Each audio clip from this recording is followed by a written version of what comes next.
Okay, so this is the second part.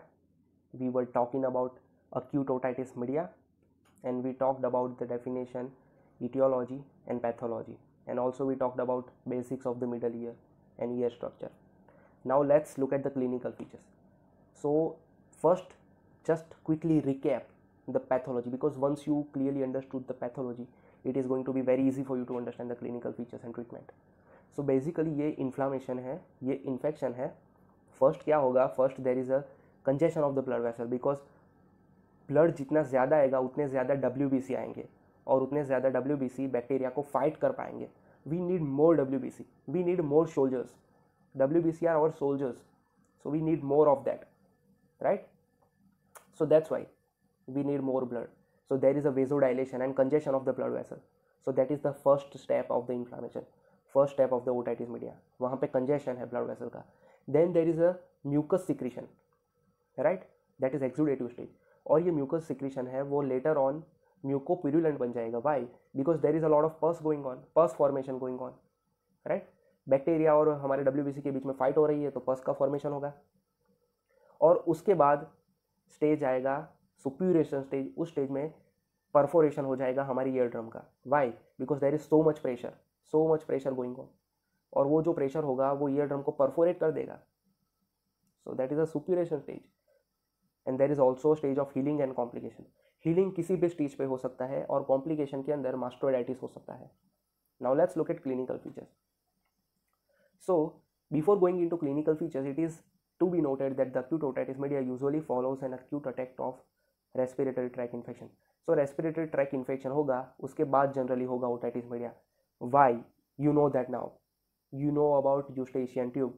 So, respiratory tract infection में से infection eustachian tube के through travel करके middle ear में जा सकता है. So, generally it follows. So, generally otitis media is followed by a respiratory infection, and signs and symptoms are according to the pathological stages and also according to the severity of the organism. और जो young children होते हैं उनमें ये classical features नहीं present होते, because young childrens are unable to express themselves. बच्चे होंगे वो नहीं बता पाएंगे कि यहाँ पे एग्जैक्टली ऐसे पेन हो रहा है. They will just cry, they will just scream. और समटाइम्स ऐसा होता है कि बच्चे होते हैं उनको जिस पार्ट में दर्द हो रहा है उस पार्ट को पकड़ के रोएंगे. Suppose they are having the ear pain और उनको एक्सप्रेस करना नहीं आता, वो बहुत छोटे हैं, तो वो शायद ऐसे यहाँ पे कान रख के भी रोए, right? So you need to notice that. So बहुत छोटे बच्चे होते हैं जिनको एक्सप्रेस करना नहीं आता, वो शायद चिल्लाए और रोए, वो ज़्यादा एक्सप्रेस नहीं कर पाएंगे. So it is difficult to diagnose in those cases, right? And a careful investigation should be done in these conditions, in this type of conditions. Okay, बड़े होंगे तो वो इजीली बता पाएंगे क्या हो रहा है, कैसे हो रहा है. Now the classical features. कौन से क्लासिकल क्लिनिकल फीचर्स है? कैटरल स्टेज है, फर्स्ट स्टेज होता है. उसमें क्या होता है कि there is a blocking of the eustachian tube. So हमने पहले पार्ट में देखा था कि इन्फेक्शन नीचे यूस्टेशियन ट्यूब के थ्रू ट्रैवल नहीं कर सकता, पर नहीं कर सकता. Why? Because first there is a blocking of the eustachian tube. जो सिक्रीशन स्टार्ट हो रहा है, जो कंजेशन हो रहा है, वो ब्लॉक कर देगा यूस्टेशियन ट्यूब को, तो सिक्रीशन नीचे जा ही नहीं सकता. It will just pent up inside the middle ear cavity, वहाँ से कहीं भी नहीं जाएगा. नाउ सिक्रीशंस अगर कैविटी को भर देगा तो ऑक्सीजन जो था कैविटी में वो निकल जाएगा. सपोज ग्लास है, सपोज एक ग्लास है, वो ग्लास में पानी नहीं है, वो खाली है, तो उसके अंदर हवा होगी, right? It is not totally empty. अगर ग्लास खाली है तो उसके अंदर एटलीस्ट हवा तो होगी. But when you start feeling it, ऐसे पानी होगा तो पानी से ऐसे हम भर देने. I am really bad at Hindi. So if you start filling the glass, then the oxygen will come out and the water will take place. तो वाटर जो होगा वो पानी होगा, वो हवा की जगह ले लेगा. सो सेम थिंग यहीं पे भी होती है कि सिक्रीशन स्टार्ट हो जाता है, पेंटअप होना, तो वो ऑक्सीजन की जगह ले लेता है, जो कैविटी में जो हवा भरी थी उसकी जगह ले लेता है. And due to that there is a creation of the negative pressure. This is to be noted, because जो नेगेटिव प्रेशर होता है वो पेन की सीवियरिटी बढ़ा देता है. And there is a sensation of fullness. Due to that negative pressure, भारी भारी सा लगता है due to that negative pressure. So that's why I have highlighted the word negative pressure. Now वो जो नेगेटिव प्रेशर होता है वो पुल करता है ड्रम को, because whenever there is a negative pressure it pulls, वो पुल करेगा, खींचेगा. So it retracts the drum. Drum होगा वो ऐसे, उसको ऐसे रिट्रैक्ट कर देगा. Suppose this is a drum, then हाँ, I hope you can see it. So if it is a drum then it will retract it. Normal drum is like this, but due to pressure, negative pressure यहाँ से पुल करेगा, so it will go like this, right. Pulling, negative pressure pulling. So symptoms क्या होंगे? First fullness, जैसा कि मैंने बताया, भारी भारी सा लगना. And then there is going to be pain और रिकम्बेंट पोजिशन होंगी. Then the gravity pull will cause more congestion, more venous congestion and more pain. There is a deafness, right? Because conduction होगा वो अच्छे से नहीं हो पाएगा, hard of hearing होगी फिर पेशेंट को, बिकॉज जो म्यूकस सिक्रेशन होगा वो कंडक्शन को अच्छे से नहीं करने देगा. So it will prevent the sound from conducting properly. जो पूरा कंडक्शन होता है साउंड का मिडल ईयर में से, वो अच्छे से नहीं हो पाएगा because of that secretion. There is a tinnitus. Tinnitus is a bubbling sounds. There is a autophony, खुद का आवाज़ खुद को सुनाई देना. And there are constitutional symptoms. Because ये infection है, ये inflammation है, so there is going to be fever and malaise. Inflammation के signs, redness, heat, और infection के signs में भी fever होता है, so fever and malaise. Now signs, so signs जैसे कि मैंने बोला कि ड्रम को नेगेटिव, ये नेगेटिव प्रेशर है मिडल ईयर का, और ये ड्रम है तो नेगेटिव प्रेशर ऐसा पुल करेगा ड्रम को. So there is a retraction, then there is a congestion also. Drum होगा वो पूरा रेड रेड हो जाएगा. And there is a cart wheel appearance of the drum. Please please please go and search on the Google after watching this video, cartwheel appearance, and you will see exactly like that. The drum will become like this if I make a cartwheel appearance. So the drum will like this, right. क्योंकि यहाँ पे पुल हो रहा है बीच में से, तो बीच में से ऐसे पुलिंग होगा, और ऊपर का और सराउंडिंग का पार्ट होगा वो बाहर की तरफ होगा और कंजेस्टेड होगा, क्योंकि ब्लड वेसल का कंजेशन है तो रेड होगा. दैट्स वाई मैंने यहाँ पे रेड ड्रम बताया है, right. So this is cartwheel appearance. For better view you can just go and search cartwheel appearance.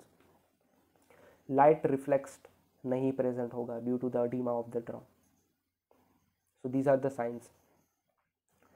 Now second stage में क्या होगी साइन एंड सिम्टम? अब सेकंड स्टेज में सिम्टम्स बहुत सीवियर हो जाएंगे, बिकॉज मोर सिक्रीशन कनेक्ट होगा, more pressure बनेगा. So the things are going to get worse in the second stage, because first stage के अंदर जो होता है वही थोड़ा ज़्यादा सीवियर सेकंड स्टेज में होता है. फर्स्ट स्टेज में जितना सिक्रीशन है उससे ज़्यादा सिक्रीशन सेकंड स्टेज में है. अब क्या होगा कि पहले जो नेगेटिव प्रेशर की वजह से ड्रम को ऐसे रिट्रैक्ट किया था, अब यहाँ पे नेगेटिव प्रेशर, बिल्कुल नेगेटिव प्रेशर तो है, पर यहाँ पे पस का फॉर्मेशन इतना ज़्यादा है, कैविटी इतनी ज़्यादा बढ़ गई है कि वो अब कैविटी यहाँ से ऐसे प्रेशर करके ऐसे करेगी ड्रम को, राइट. सो पहले नेगेटिव प्रेशर ऐसे पुल करेगा, और अब जो यहाँ पे सब सिक्रीशन कनेक्ट हुआ है वो प्रेशर करके ऐसे कर देगा, कॉन्वेक्स, राइट. सो बल्ज होगा, अब ड्रम का बल्जिंग हो जाएगा बाहर की तरफ, right. And there is a suprameatal triangle tenderness. Suprameatal triangle is an anatomical part, an anatomical landmark. Just Google it, right? Now there is a stage of suppuration, third stage. अब यहाँ पे क्या होगा कि स्टेज ऑफ सुप्यूरेशन में हमने देखा कि कैविटी को ईयर ड्रम अब परफोरेट हो चुका है. सो ईयर डिस्चार्ज होगा, वो बाहर आ जाएगा, जो सारा यहाँ वहाँ पे भरा हुआ था वो सब बाहर आ जाएगा, और जैसे ही सिक्रीशन बाहर आ जाएगा प्रेशर और वो सब रिलीव हो जाएगा. So due to that pressure drop होगा, पूरा ड्रॉप.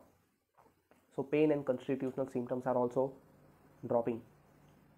एंड ऑटोरिया, जिसको हम ईयर डिस्चार्ज बोलते हैं, otorrhoea is a proper term for ear discharge. So otorrhoea हो जाएगा. Now blood stain otorrhoea can also be there, right. So mucoid discharge भी हो सकता है, प्यूरिलेंट भी हो सकता है, एंड ब्लड स्टेन डिस्चार्ज भी हो सकता है, otorrhoea. So otorrhoea is a sign of third stage, suppurative stage, और ईयर ड्रम का परफोरेशन हो चुका है. Okay, now investigations. इन्वेस्टिगेशंस में first we can see the deafness. अगर डेफनेस प्रेजेंट है then there are chances of otitis media. So हमें पहले तो डेफनेस है कि नहीं वो चेक करना पड़ेगा. And for the deafness we have test of hearings. Tuning fork test and audiometry are to test of hearing. Tuning fork test होते हैं, उसमें दो टाइप के ट्यूनिंग फॉक टेस्ट होते हैं, Weber's test and Rinne's test. So there are two types of tuning fork test that can be done. Tuning fork को शायद आपने फिजिक्स के लैब में देखा होगा बहुत पहले 12th में. सो ऐसे ऐसे लाइक स्ट्रक्चर होता है, ऐसे चिपिया जैसा होता है, उसको चिपिया भी बोल सकते हैं. चिपिया जैसा स्ट्रक्चर होता है tuning fork. And with the vibrations, so there is a lot of physics in this stage. और दो टेस्ट है, Weber and Rinne, Weber test and Rinne test. And audiometry is totally different type of investigation, that is also for the test of hearing. और ये जो दो test है वो conductive deafness को मेजर करते हैं, दूसरी डेफनेस को नहीं. So there are lot of type of deafness and one of the common type of deafness is a conductive deafness. जो कंडक्शन होता है पूरा साउंड का, उसके अंदर कोई प्रॉब्लम आता है then there is a conductive deafness. और मिडल ईयर के इन्फेक्शन के अंदर भी वही होता है, जो सिक्रीशन पूरा मिडल ईयर के अंदर भर जाता है वो कंडक्शन को अच्छे से नहीं करने देता. So there is a disturbance in the conduction. So we have conductive deafness in the otitis media. Radiography can also be done, but first 3 stage होते हैं उसमें रेडियोग्राफी का कोई यूज़ नहीं है. And only if the infection reaches to the bone, then and then radiography is useful. And the bone is mastoid bone, so if there is a complication, then and then radiography is useful. Now with the discharge we can do bacteriological examination, we can do culture and culture and sensitivity test to find a proper antibiotics. Generally it is not done, it should be done, ideally it should be done, bacteriological examination of the discharge, right? So we doesn't have a proper investigation for this disease, so clinical correlation is must here. Now differential diagnosis. Differential diagnosis can be made with the acute otitis externa. Otitis externa is the inflammation and infection of the external ear, so the pain and all that would be in the external ear. And otitis externa generally doesn't have a deafness, which otitis media has. Herpetic lesions of the external ear can also be confused, but you can clearly see the lesions. All causes of pain in ear. So there are a lot of causes of pain in ear, from the simple trauma to the foreign body lodge in the ear. Generally जो बच्चे होते हैं उनको आदत होती है कान में कुछ ना कुछ डालने की. So foreign body can also be there. Foreign body can also be there in any orifices. और जनरली मोस्ट कॉमनली नोज़ के अंदर होती है. कई बार होता है नोज़ के अंदर पूरा ऐसे अंदर डाल दिया होता है, कोई खिलौना होता है छोटा सा और कोई छोटी सी चीज़ होती है, right. So foreign body is common in children, बड़ों के अंदर ऐसा जनरली नहीं होता है. So all causes of pain in year, lesions of the year, trauma of the year, foreign body in the year, right. And crying child. Crying child can be confuse because मैंने पहले ही बोला था कि छोटे बच्चों के अंदर इतना क्लियरली नहीं होता है ओटाइटिस मीडिया को आइडेंटिफाई करना, वो लोग इतने अच्छे से सिम्टम्स नहीं दे पाते हैं. और क्राइंग चाइल्ड के अंदर भी ड्रम का रेडनेस हो जाता है, ईयर ड्रम का, जो ओटाइटिस मीडिया में हमने देखा. But in crying child there is light reflex present, whereas in otitis media we have absent light reflex due to edema of the ear drum. Now treatment. So basically it is an inflammation and infection, and we have a lot of pain and we have a lot of congestion. So first inflammation है तो pen है, तो pen के लिए हम देंगे pain killers, right, analgesics. Infection के लिए हम देंगे एंटीबायोटिक्स, और जो कंजेशन है उसके लिए हम देंगे डीकंजेस्टेंट्स. So treatment is very simple, right? Or antibiotics generally broad spectrum antibiotics are used like tetracycline, ampicillin, cephalosporin, ceftriaxone, ciprofloxacin. So सारी की सारी ये जो है broad spectrum antibiotics, right? But ideally culture should be done, bacterial culture and sensitivity, and then the antibiotics is identified and then that particular antibiotics is used. डीकंजेस्टेंट्स का use कर सकते हैं, नेज़ल डीकंजेस्टेंट का यूज़ करेंगे तो drainage में useful होगा, eustachian tube के थ्रू ड्रेनेज हो सकता है. Systemic decongestants like phenylephrine hydrochloride can also be used, right. Then we have analgesics to relieve the pain. Local treatment, yes, local treatment can also be there. Ear drops होते हैं वो हम दे सकते हैं to relieve the pain and congestion. But जो perforation होता है उसके पहले हम जो ईयर ड्रॉप देंगे उसके अंदर हम देंगे ऐसी चीज़ देंगे जो पेन को रिलीव करेगी और कंजेशन को रिलीव करेगी. और अगर परफोरेशन हो चुका है then we will prescribe antibiotics ear drops, because जो एंटीबायोटिक ईयर ड्रॉप होंगे वो मिडल ईयर में जा सकेंगे. बट परफोरेशन नहीं है तो एंटीबायोटिक ईयर ड्रॉप का कोई यूज़ नहीं है. So before perforation we can use glycerine carbolic ear drops. Warm oil can be use as a household pain reliever. Pain को पहले गर्म करना है और फिर उसको थोड़ा ठंडा होने देना है and then we can apply it in the ear. And after perforation क्या कर सकते हैं, after perforation we can give antibiotic ear drop, because जो एंटीबायोटिक ईयर ड्रॉप होंगे वो रीच कर सकेंगे मिडल ईयर तक. And spirit boric drops can also be prescribed as a household remedy. Oral toilet, this is a point which should be clearly mentioned and this is a really important point. कोई भी treatment दे पर अगर proper hygiene maintain नहीं हो रहा है then it will be very tough for the ear infection to heal quickly. So prolong करेगा infection को. ओरल टॉयलेट है वो बहुत ज़रूरी है. ईयर कॉटन बड से डिस्चार्ज को क्लियर करते रहना है. And ear hygiene is also very important. You shouldn't clean your ears continuously or repeatedly, because even cleaning the ears pushes the ear wax inside the ear, more in the ear rather cleaning it. So cleaning of the ear should be done but with the professionals. घर पे ऐसे लेके पूरा दिन ऐसे कान में डाल के कुछ ना कुछ नहीं करते रहना है. और बच्चे हैं तो खास ध्यान रखें. So discharges should be clean, oral toilet should be maintain, right. Now surgical treatment. Okay, surgical treatment generally indicated नहीं होते हैं.